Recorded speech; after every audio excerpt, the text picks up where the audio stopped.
All right, so today has been an incredible day for me. I've been shopping galore. I've been shopping all day, and I finally managed to finish building a position that I've been building out for the past couple of months. So I'll share with you what that position was. But as well as that, I want to give my best predictions for where I think the market will go up until the end of the year and into early next year, okay? And it's based on what I read from Peter Lynch's book, Beating the Streets, okay? We're going to talk about the September effect, which is playing out beautifully. We're going to talk about the October effect, which I believe will also follow suit. And then that will, of course, lead us into what we know as the January effect. So if you gain any value from this video, please make sure you smash the like button. If you want to join my Discord group, the Patreon link is in the description below. And if you're new to the channel, hit the subscribe button and the notification bell to stay up to date with all of my latest videos. With that said, let's dive into it.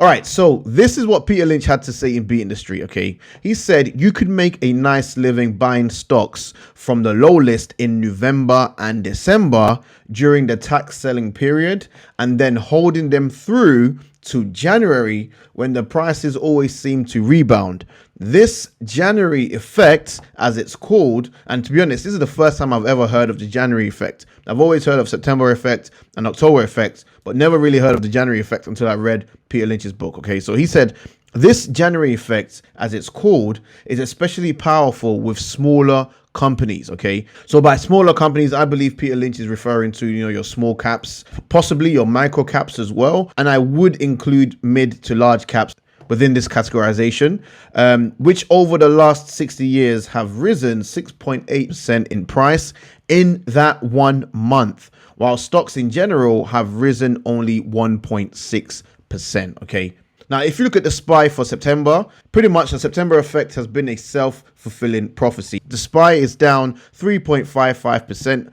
Probably will end the month down 4%. Now, if you're not familiar with what the September effect is, the September effect refers to historically weak stock market returns for the month of September. Now, of course, this month has had many catalysts from the Evergrande or Evergrande event. Now we're having the debt ceiling this week. What was it at the beginning of the month? Zero-only numbers. Whatever the catalyst has been, the September effect has been in full effect this month. But also, don't forget, we have the October effect. So the October effect refers to the psychological anticipation that financial declines and stock market crashes are more likely to occur during this month than any other month, okay? So the October effect is even worse than the September effect because Wall Street and other retail investors are anticipating financial declines, okay? So the bank panic of 1907, the stock market crash of 1929, Black Monday 1987, all happened during the month of October, okay?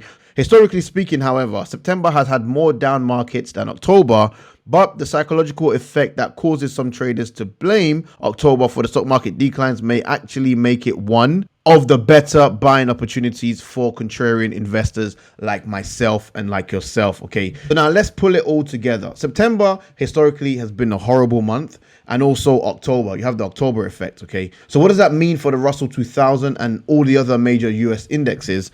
Well, take a look at this, okay? We've been tracking this all year long. We've seen the Russell 2000 pretty much consolidate for the majority of this year. The blue squares represents the key support levels that we've seen the Russell 2000 test numerous times this year, and the yellow squares represents the key levels of resistance that the Russell 2000 has tested. So my prediction is this, based on what we know about the October effect. I believe throughout the rest of this month and also into October, we're going to see the Russell 2000 test support at 216, and depending on the catalyst at the time, we could break this 216 support and pull back to 211 throughout the whole month of October.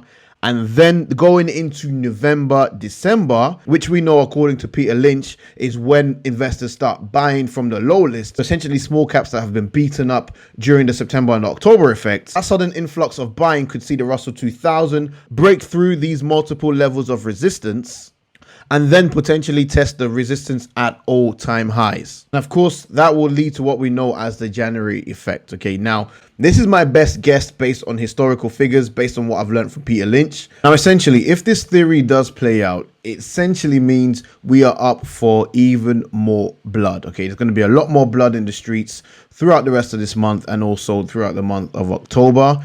But I'm currently reading this book called Unshakable by Tony Robbins. So far, it's been a very impressive book. And this is from one of the earliest chapters, okay? It talks about pessimism. Investor pessimism and investor optimism is what drives the market, okay? You get fluctuations between fear and greed constantly, hence why you have months where the market is green and you have months where the market is red, okay? Never have we had such a long bull market that has been accompanied from the beginning by such caution and outright pessimism about the durability of the rise. This is exactly what we're seeing in today's market. If you rewind back to the 2020 crash, and you had analysts saying that a V-shaped recovery is impossible, everywhere's in lockdown. The moment the market crossed the February highs, so the February 2020 highs, and continued higher, crash. Everyone was talking about a crash. Oh, the market can't sustain itself. Oh, C-Ronnie numbers are rising. Oh, interest rates are rising. Oh, the 10-year treasury yield. It's just one thing after the other. And Peter Lynch says there's always something to worry about in the markets. So it's always been like that, and it will continue to remain like that. So from the beginning, by such caution and outright pessimism about the durability of the rise. The stock market never goes in a straight line, up or down, and every dip it has taken since 2009 has been met with wails of woe that we are in for another horrific slide. This is where we are right now in the cycle. So with that said, what should we do, or what action should we take if we are to see another bloody month? I think we need to take the contrarian approach, and I will continue to buy during this investor pessimism. And with that in mind, the company that I finished building my position in today is HIMS, okay? Ticker symbol HIMS. So I've officially finished building my position in HIMS. As you can see, yesterday we did test this support level and we bounced right off it and finished in the green above this resistance.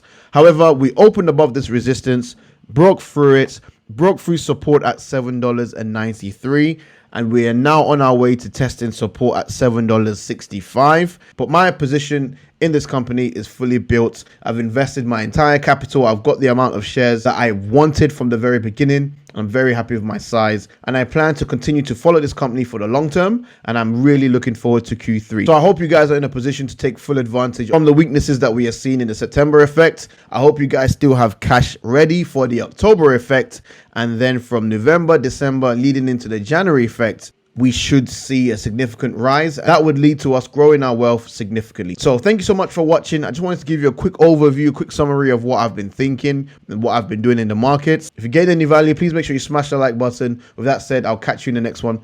Peace.